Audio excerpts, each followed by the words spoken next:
Okay, let's create another hat. This hat is what we call dysfunctional hat. Okay, we need to inflate a balloon with full inflation like this, fully inflated. And of course, I think we need 3. First thing, of course, we need to put this. We need to create a base hat, just like this. So this is your base hat, but you need to put this on the other side of your head, just like that. Now we need to, of course, inflate a balloon like this, spiral.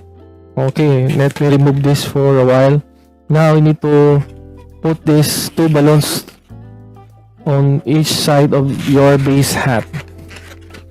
Okay, so put it here.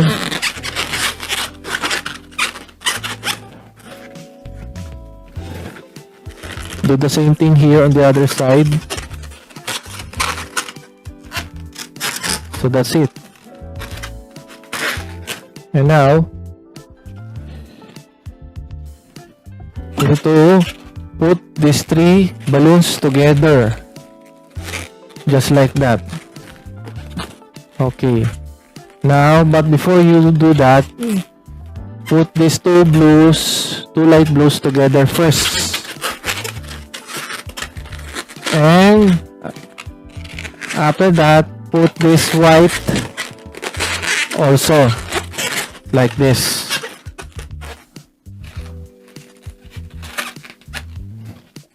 And after you did that, next is the spiral balloon. Just put your spiral balloon here.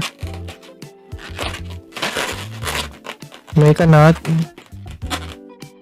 Tie this up like this. And tie this up as well.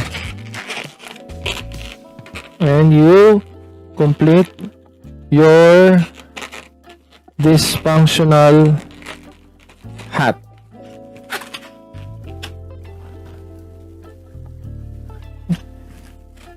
And that is your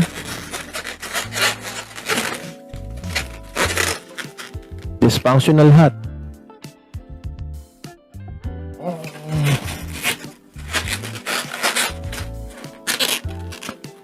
Of course, you need to arrange this first.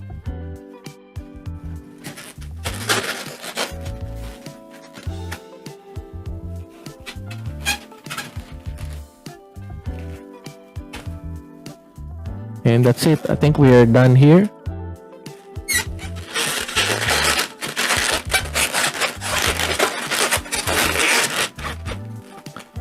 Your very own dysfunctional hat.